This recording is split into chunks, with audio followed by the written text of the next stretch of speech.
From the studios in beautiful Oceanport, New Jersey, welcome to the biggest and greatest podcast ever. I'm your host, Ray K.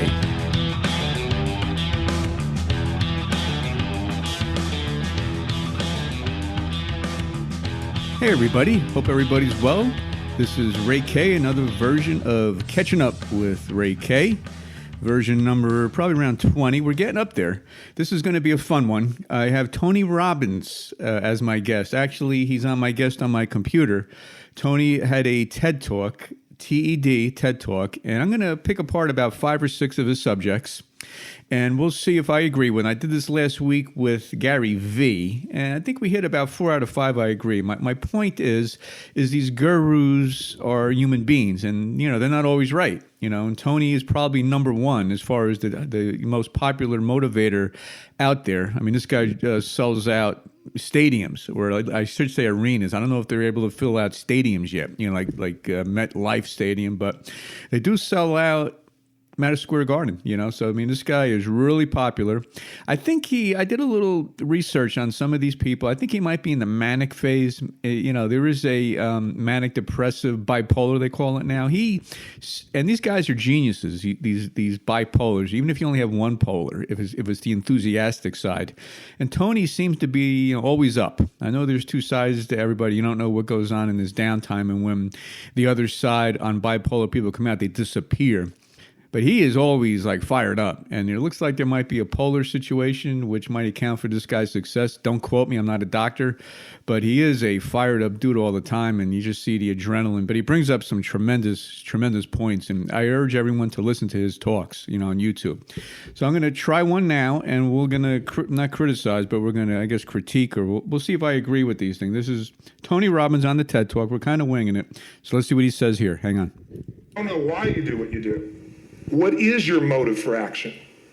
What is it that drives you in your life today, not 10 years ago, or are you running the same pattern? Because I believe that the invisible force of internal drive activated is the most important thing in the world. I'm here because I believe emotion is the force of life.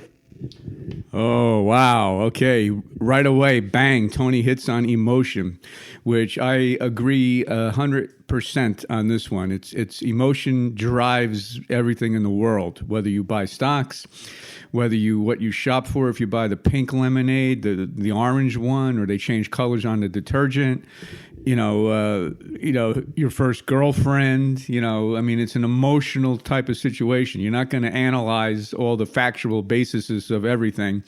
And this goes for, I think it's almost literally everything, including politics, including, you name it. Learning, emotion is number one. Of course, the other stuff comes into play eventually, including, your cognitive, knowledge and all that. But initial drive is emotion, including, and Tony says, you got to see where you are now instead of 10 years ago, because you're a different person. But if you have the same, I think what he's getting at, the same negative side of things from 10 years ago, then you know that there's an issue you got to change. But you got to look at yourself now, not 10 years ago, because we got to deal with the present. All right, that was good. All right, let me go on to, let me see another one here. Okay. Invisible and make it visible, right? How you take what you dream about and make it happen, whether it be your business. Well, Advertisement. All right, 3. I got to go through 2 more seconds of this. 3, 2, 1. All right, here we go. I got to skip ads. Wish they would do away with these things, but here we go. Your contribution to society, money, whatever it is for you, your body, your family. But the other lesson of life that is rarely mastered is the art of fulfillment. Because science is easy, right? We know the rules. You write the code, you follow and you get the result. Once you know the game, you just, you up the ante, don't you? But when it comes to fulfillment, that's an art. And the reason is it's about appreciation and it's about contribution. You can only feel so much by yourself. So I've had an interesting laboratory to try to answer the real question, which is what's the difference in somebody's life if you look at somebody like those people that you've given everything to, like all the resources they say they need. You gave them not a $100 computer, you gave them the best computer. You gave them love, you gave them joy, you were there to comfort them. And those people... All right, I think I know what Tony's getting at here. He makes it a little bit complicated. You really have to concentrate to follow this with this scientific analogy where you have this scientific equation and you just follow it through. Okay, I get that. Then he talks about the human fulfillment, which we all know is more intense just because there's so many things that go into it. And you're right. You know what? He already lost me on my thought on that. So Tony kind of didn't make this clear right away. So I gotta critique him a little on that because you almost have to replay that one. But let me keep this going and see what he's talking about here. Very often, and you know some of them, I'm sure, end up the rest of their life with all this love, education, money, and background, spending their life going in and out of rehab. And then you meet people that have been through ultimate pain, psychologically, sexually, spiritually, emotionally abused, and not always, but often they become some of the people that contribute the most to society. Ooh, now that is very thought-provoking. I get what he was talking about before. I mean, that seems a little too simple, Tony, I got to say. Many people go through a lot of things, and not most of them come out great and are great creators in society and successes in society. That I got to see. I mean, there's a lot of people that go through a lot of turmoil, and it's not necessarily true that they're more successful or doing better as far as the happiness scale goes than someone that has it all. I mean, it's nice to think that. I'm sure there's a nice percentage that do that, and there are people that do have everything and they aren't grateful for it or whatever the reason, including, these big movie stars, and you hear them harming themselves, and you're thinking this guy has like $22 million a year, and why isn't he happy? And why is that guy in a wheelchair? And he's happy as can be, and he's fulfilled, I mean, those are the extremes. I think Tony's making it a little too simple on this one, I mean, on the extremes, you always get it. But, having some bad things in your life and coming through it, I don't think it's that easy, and I don't think it's that common. It does happen, and it's very inspiring. But he's kind of making it, in my mind, sound a little bit too easy and too general. But let's carry on and see what else he's going to talk about here. So the question we got to ask ourselves really is, what is it? What is it that shapes us? And we live in a therapy culture. Most of us don't do that, but the culture is a therapy culture. And what I mean by that is the mindset that we are our past. And everybody in this room, you wouldn't be in this room if you bought that theory, but most of society thinks biography is destiny. The past equals the future. And of course it does if you live there. But what people in this room know, and what we have to remind ourselves though, because you can know something intellectually, you can know what to do and then not use it, not apply it. So really what we got to remind ourselves is decision is the ultimate power. That's what it really is. Now, when you ask people, have you failed to achieve something? How many have ever failed to achieve something significant in your life? Say aye. Thanks for the interaction on a high level there. All right, Tony is getting into, you know what? I don't even know what he's getting into here. He lost me on this thing. I'm going to have to go back a little bit and replay this. I mean, hang on. Hang on for a second. Love, education, money, and background, spending their life going in and out of rehab. And then you meet people that have been through ultimate pain, psychologically, sexually. So really what we got to remind ourselves is decision is the ultimate power. That's what it really is. Now, when you ask people, have you failed? I'm going to stop it there. Decision is the ultimate power. Okay. You have to, when you make a decision, either something good or something bad will come out of that decision. That's common sense. And then you go through a lot of, you talk about biology, and you're not your biology, even though you kind of are your biology, and you get taught maybe you are what you're brought up, and you have the power to change it, which we all know, which is easier, said than done. And he talks about decisions, which, that I'm not clear on what Tony's getting about with these decisions. Yeah, we know the decision is everything, and you have that power. But there's a lot of things that go into you making the decision. So you may have a lot of issues. You might have been influenced by somebody else, and you're making decisions. Yeah, that's the power, and you got the power. Unless he's getting at that, since you have this power, be aware of how powerful you are.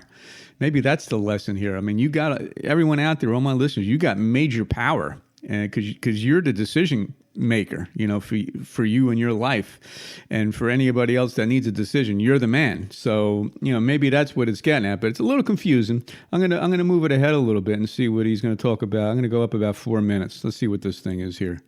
I'm like 2 for 4 with Tony so far. Interesting. How many can think of one? Honestly, better or worse? Say aye.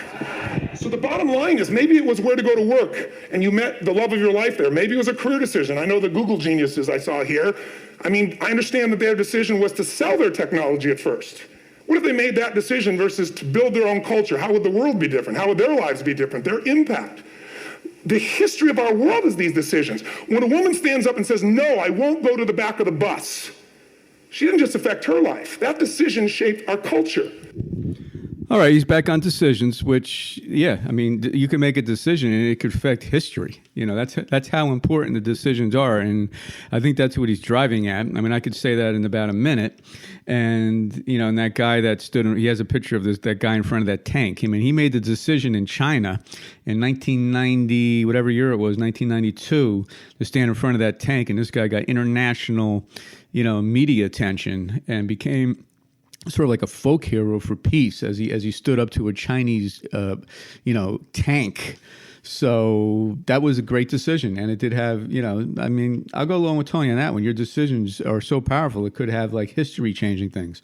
All right, let me move ahead a little bit more, see what he's going to talk about. Go to the 14-minute mark here, see what he says. And we'll be around unless we have a consciousness change as a species. Now, you can get significance a million ways, but to be significant, you got to be unique and different. Here's what we really need: connection and love. Fourth need.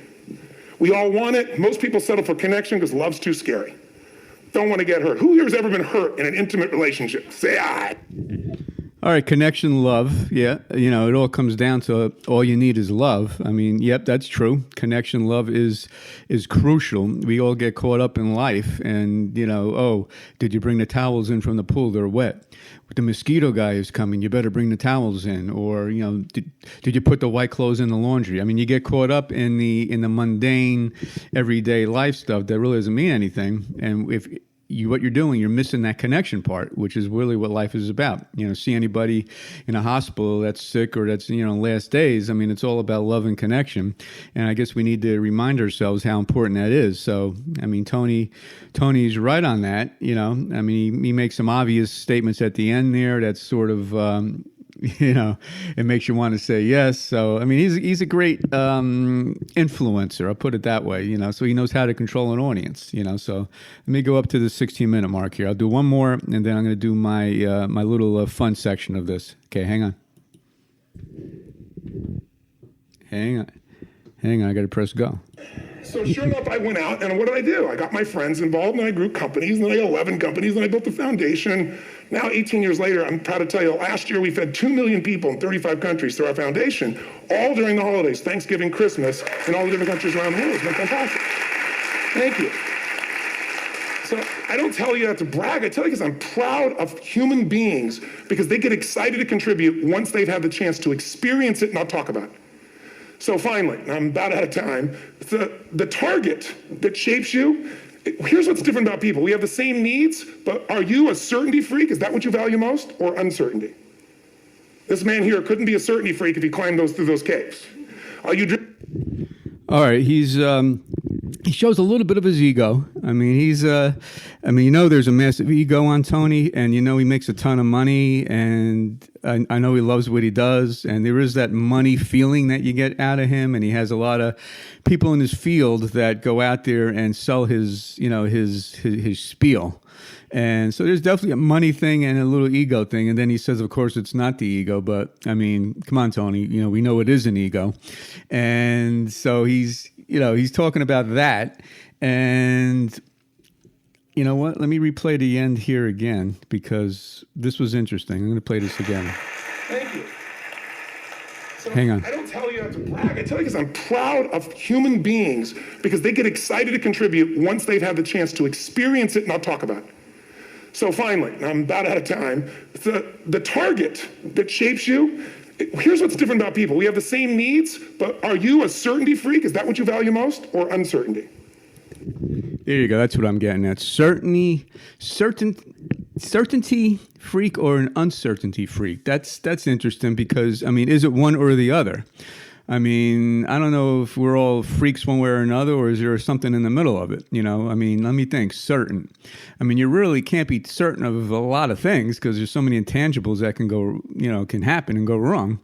And if you're uncertain, okay, that's kind of natural because but you got to have hope when when I go to the train station and the train is scheduled for 3:30, I'm kind of mostly certain that it's going to be there, but I'm a little uncertain in the fact that there's no guarantee it's going to be there at 3:30. So this certainty uncertainty thing, I'm not really feeling the love on this one, because I don't quite get it. I'm certain a lot of the time, and a lot of time I'm uncertain. I mean, I think it's good to keep expectations maybe lower.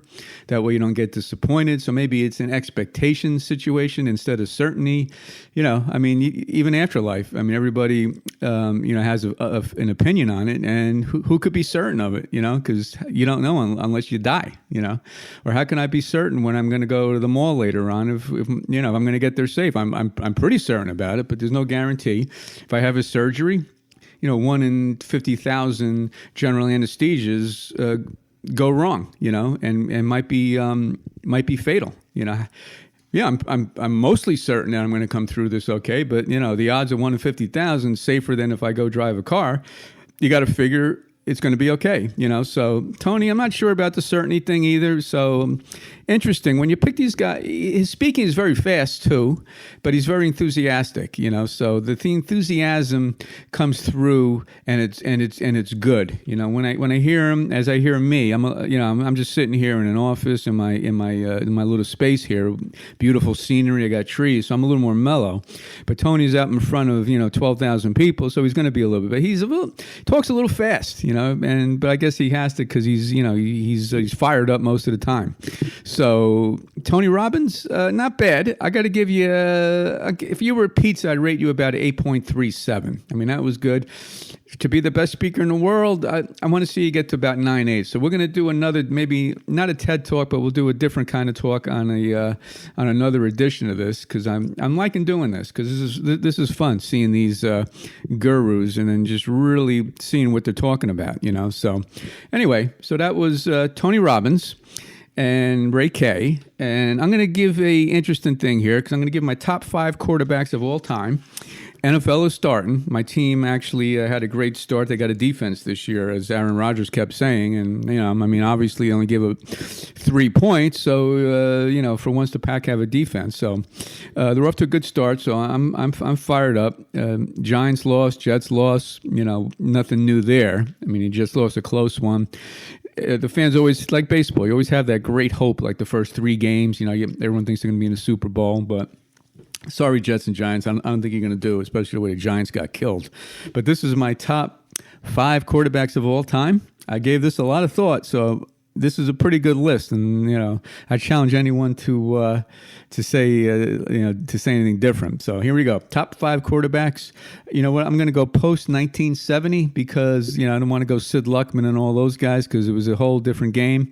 Maybe I'll do one pre 1960 with Y.A. Tittle and all those guys, because they put up some great numbers, even without the dominant passing game that the game eventually evolved into. So here we go. Number 1, you got to go with Patriot quarterback Tom Brady. I mean, you got to go with him. I mean, the guy's been in the Super Bowls. I saw him this week. He's 42. Has a great upright passing style. Maybe not as fluid on the mobility as he used to be, but man, he stays in that pocket, and he hits that. He's tall, so he gets right over the lineman with the pass. 6'4", and he's still throwing those bullets, and he's throwing. I saw a couple downfield passes, threading the needle 45, 50 yards down the field. It's a sight to behold, and the guy's a clutch guy. So if you got 2 minutes left and you got the ball with Brady at the 20-yard line, on your own 20, there's a good shot that you're going to lose. So he's a clutch guy, and he's doing it. So Tom Brady, number 1. Number 2, he used to be number 1. Joe Montana of the 49ers fame. Joe was Mr. Comeback Kid. He was consistent. He was a winner. Great play caller. The thing that comes to mind is he was a winner, and he always seemed to have those big comebacks at the end of those games. Tremendous statistics, Super Bowl victories, had the great wide receiver, Jerry Rice.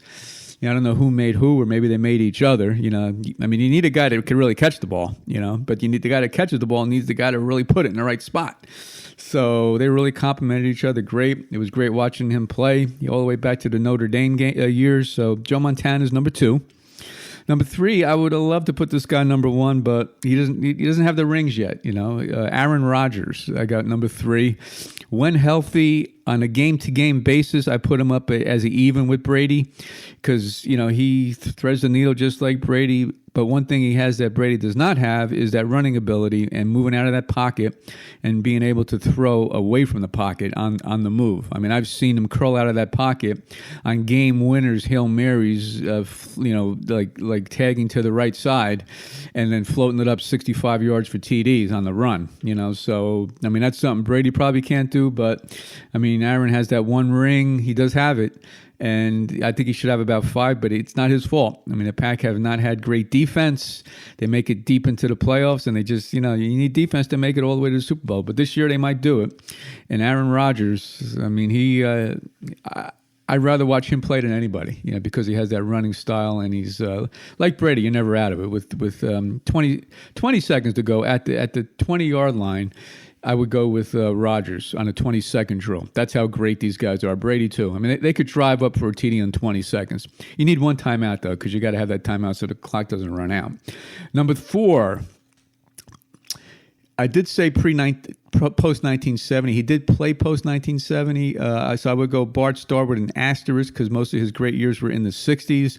So Bart, I want to give you 4, but you were pre-70s, so I'm going to change that to Dan Fouts, number 4. Dan had some crazy passing years before the passing game really became what it is today. I mean, I'm talking major numbers, 4,000 yards, like pure quarterback skills, So Dan Fouts, he was an amazing quarterback. So I'm proud to put him at number 4. And number 5, you know what? This guy didn't win a lot of rings, if any rings. I don't think he won any, but this guy was an unbelievably great quarterback from his college days into pros. Dan Marino gets my 5th pick for the top 5 of all time post 1970. He had those great Dolphin years every year. The guy was consistent, had a great arm, threw up numbers every single year. Unfortunately, he never won the big one. But can you fault one guy for it? And it's a team game. I mean, you can only bring it so far. So, I mean, if you win a couple rings, they are important, and you might skip up a couple more in the ranking. So, anyway, so that is my scoop for the top 5 quarterbacks of all time, and I'll do my word association, which I like looking around. I'm going to look at some words here on a poem. I'm going to do 2 words. The first one that comes to my mind: young. Young and beautiful. I think of beauty when I think of young. I think of babies. I think of young athlete guys in high school, girls in high school that are playing sports. I think of summers running around on the lawn, smelling that beautiful cut grass, and that great feeling staying out late at night in the summertime. So youth and young is, to me, it's kids. And everything good is young, So young is, it's naivety a little, and it's innocence, So I love the innocence of it. So I mean, young is the best, Young stirs up great feelings. So that's my thing for young. And I'm gonna close my eyes. Let me see the next word. Ooh, whip. Whoa. Whip. WHIP. What comes to mind when I hear the word whip? Well, you think of like bondage type of stuff, but I'm going to say whip. I'm thinking of whipping a horse. I'm thinking of the jockey is on the horse and he's whipping it with that thing. Now, I don't like it. I'm not a big horse guy. I don't like when they do that to the horse. When you get that final stretch run. One of the jockeys he said that stretch run is the longest run, especially when you're ahead. It seems like you're never going to get there. And they really whipped that horse in that back. I guess it must work to get him that extra jump, but you would think they wouldn't even need. I got to see Secretary when he won that race by 31 lengths. I thought the jockey was up there with him. I don't think he was even whipping him, but whip's a rough word because there's not much good that comes out of that word. It seems, unless you whip up. Maybe that's it. You whip up something to eat. I'm going to whip up a meal. So that's the good part of whip when you whip it up. Or whipped cream. That you whip the cream. Yeah. There are some good things with whip. So the whipped cream I'll go with because I love whipped cream on chocolate sundaes, on like pumpkin pie, whipped cream. That's what comes to mind when I hear whip. I'm going to go with the whipped cream. So Anyway, I hope you enjoyed this version of Catching Up with Ray. I'll be back next week, and we'll see what happens. Of course, that's my tagline. We just don't know what's going to happen. But I'm gonna think of another guru, and we're gonna go at it with him. So I don't know who it is yet, but I'm gonna get a top 5 guru, and we'll do the go 5 things, and we'll see how much I agree with him. So until then, stay healthy, stay safe. Catch you later.